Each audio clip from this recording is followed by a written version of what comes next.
At 8 p.m. on December 27th, 1986, 20-year-old Cara Knott called her dad to let him know that she was heading home to their house in San Diego.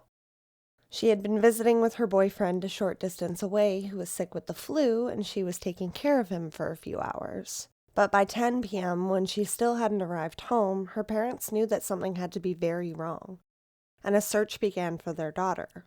Sadly, her body would be found 70 feet below a nearby bridge. So let's talk about what happened to Cara Knott.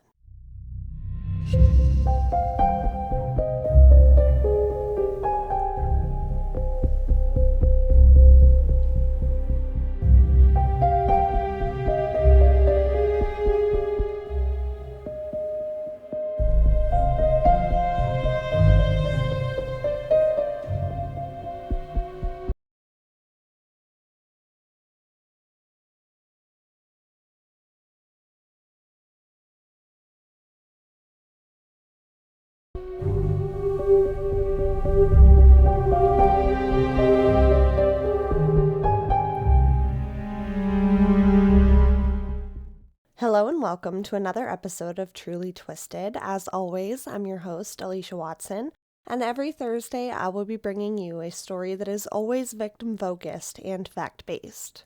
Now, for the watchers on YouTube, this area looks a little bit different, as you can probably see. I have actually switched rooms, so hopefully the audio doesn't sound any different.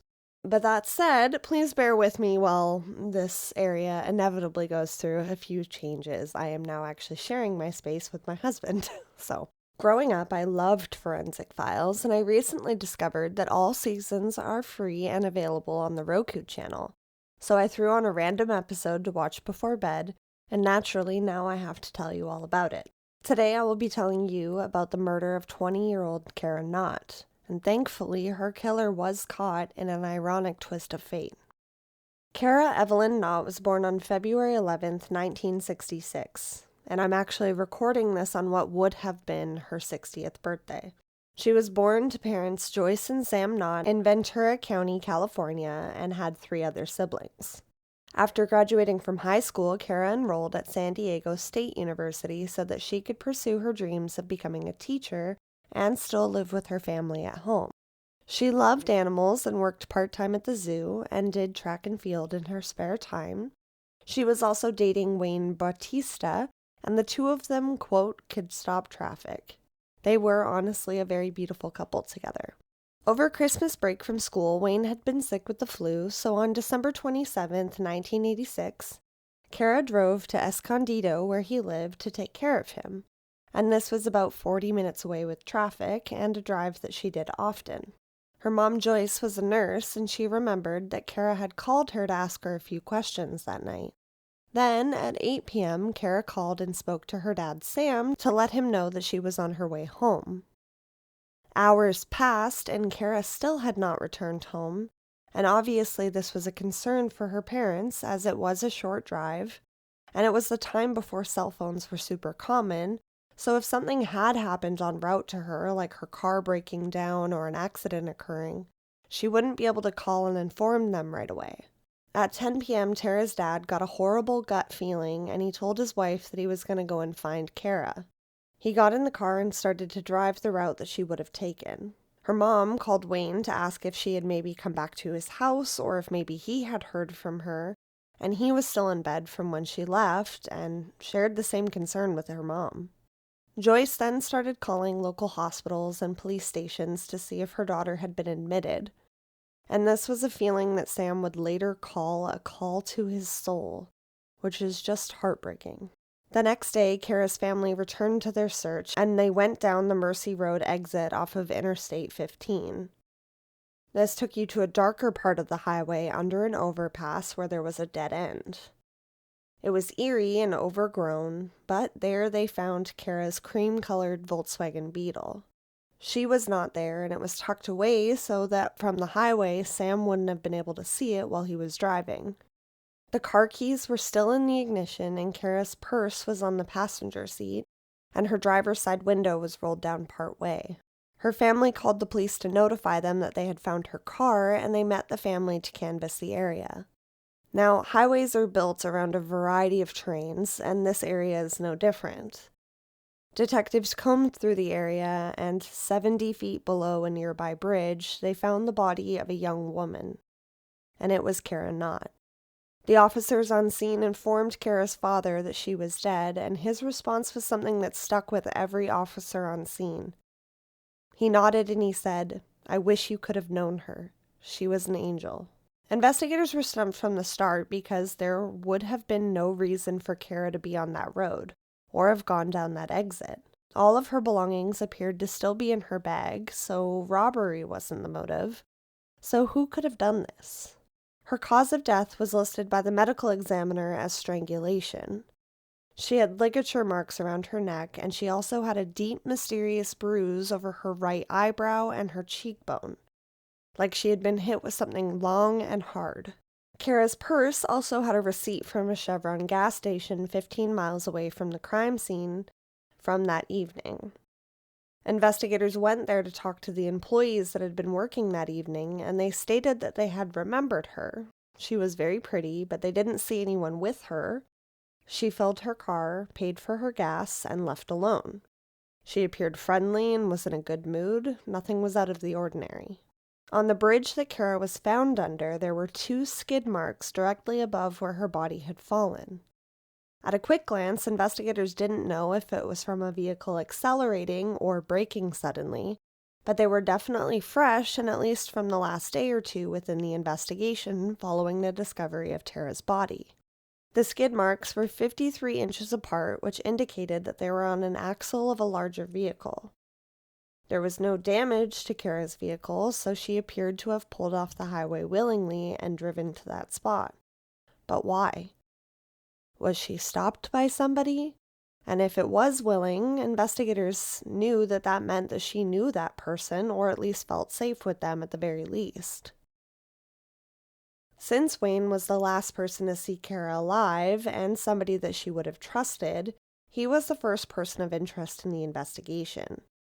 He was questioned, but he was adamant that he was homesick all night, and he didn't see Cara again after she had left.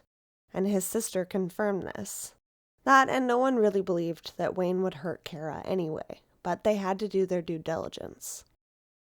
Cara's story was portrayed on Crime Stoppers and featured on a local news station where one reporter named Rory Devine even partnered with a California highway patrolman named Craig Pyre to do a feature about driving at night and staying safe when you're alone. Tips like don't get out of your vehicle if somebody offers help and you're broken down, don't let strangers into your vehicle or get into theirs. If they offer to take you to a repair shop or a gas station or something, have them call for help for you. Never go to the next stop. They were also hoping that these features would, of course, help other people, but also generate a memory or a tip from anyone that may have seen or heard something that evening. Nearly 300 calls came through with tips and reports, but what was interesting was the 30 women who had reported being stopped on the highway and taken down to Mercy Road. They said that they were talked to and detained by a highway patrolman for seemingly no reason. And when they were pulled over, they were instructed to go to that road specifically. Some of these women reported that the officer got in and sat in their passenger seat to question them, and that most of the questions were sexual and inappropriate in nature, and that they felt super uncomfortable. But the same name kept circling back: Craig Pyre. This was the same officer that had done those safety videos, so I guess this feature worked, but for a different reason. Craig Pyre was 36 years old and had been on the force for 13 years at this point. He was, quote, quick with the pencil, meaning that he wrote a lot of traffic tickets and that he took his job very seriously. To those that knew and worked with him, it was basically his whole personality. When he offered to help with the safety video, he expressed how much he wanted to find the person that did this, and how sad and senseless Cara's murder was. At 9:30 p.m., Craig Pyre's logbook showed him writing a traffic ticket miles away on the evening that Cara was murdered. This was roughly the time that she died, according to the medical examiners, so it gave him an alibi. But it was still looked into, given the alarming number of complaints that were received and the location reported by the women who had called in. When Craig Pyre was first brought in for questioning, he had a few marks on his face that seemed odd to detectives. There was a scratch on his forehead and a mark on one of his arms. It looked like he had gotten into a fight to them. When they asked him about it, he said that he had tripped after one of his shifts and fell against the fence at the police barracks. Now, his patrol car was parked 10 feet away from the fences, and for a fence like that to create those types of marks, he would have had to, quote, take a running leap at it, according to the investigators. He was lying. Looking into his shift further, the logbook looked like it had eraser marks on his 9:30 entry, indicating that he had changed something on there, or maybe where he was. Craig Pyre denied any involvement in Cara's murder, and he willingly handed over his uniform that he had been wearing on shift that evening.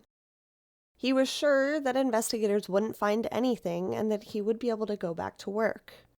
But this wouldn't be a forensic files feature if they hadn't found anything. The fibers from the golden edge of a shoulder patch on Craig's uniform really struck the forensic examiner on the case. His name was John Sims, and he said that under a polarized light microscope, that those particular fibers were gorgeous and therefore memorable. He said that the reason that it struck him is because he had seen something similar previously on Cara Knott's clothing when it was examined. Upon a second examination, the fibers that were found on Cara's sweater were found to be a match. First of all, they were both made from rayon, and they had not been dyed gold, but instead colored with a pigment that was considered outdated at this point. So what were the odds of that particular fiber being on her sweater? The pigment fibers were identical as well when they looked at them under a light. That and this particular microscope charted the amount of light that came through the fiber under a microscope. The charts weren't just similar, they were identical. Now I know what you're thinking. This could have come from any officer on scene, right? Well, random uniforms were taken and tested in the same way, and they gave differing results. It was 100% from the patch that Craig Pyre was wearing. And in further damning evidence against Craig, purple fibers were found on his uniform pants and boots, which were an exact match for the clothing fibers from Cara's sweatpants that she had been wearing.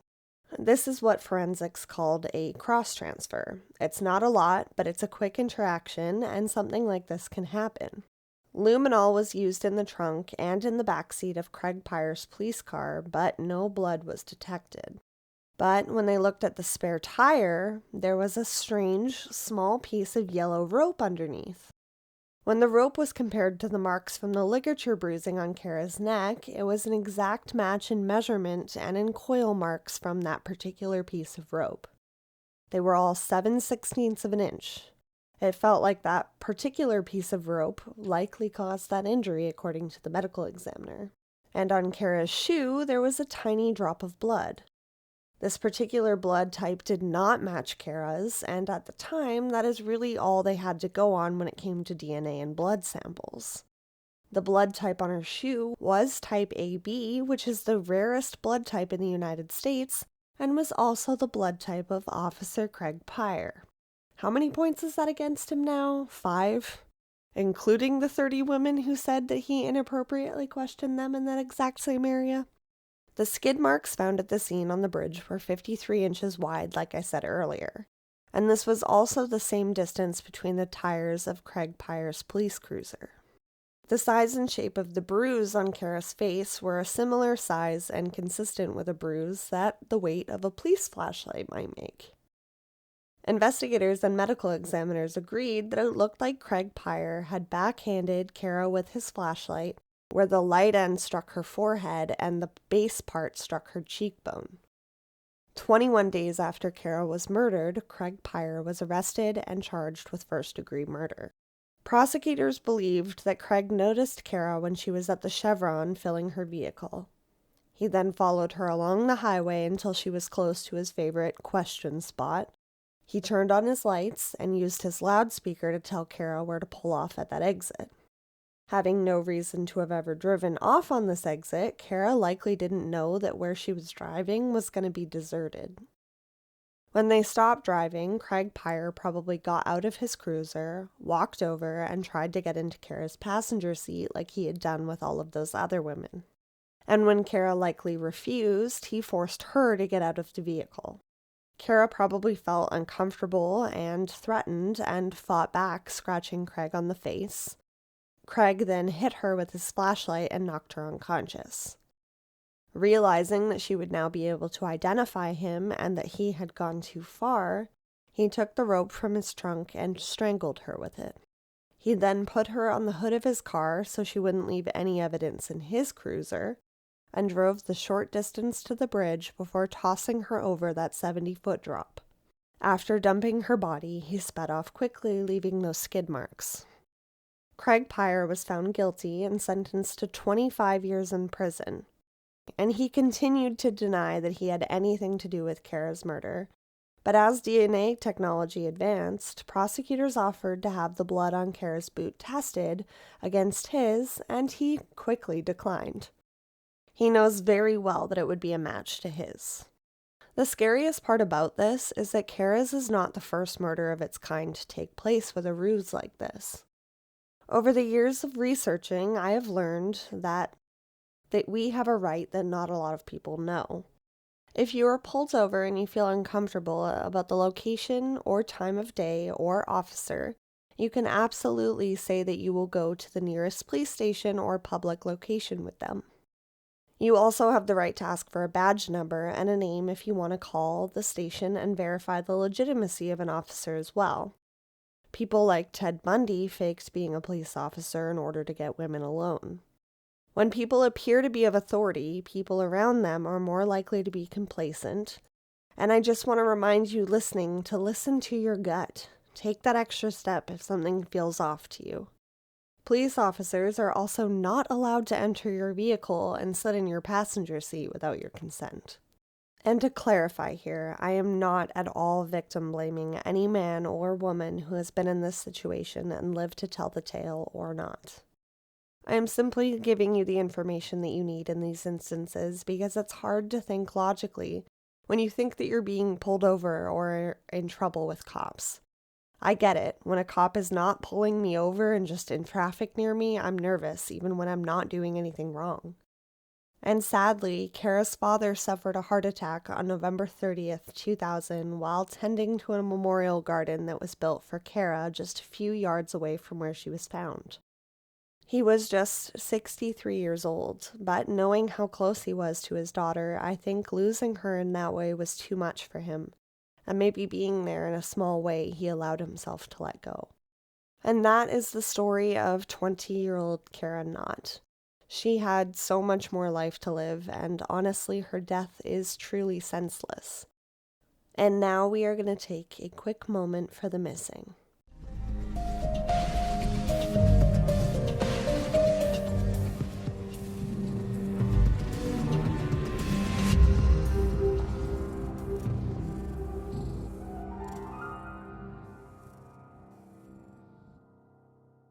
San Diego police are looking for help in finding 16-year-old Tara Broughton.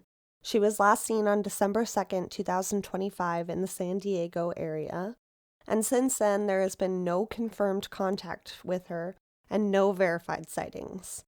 Her current location remains unknown.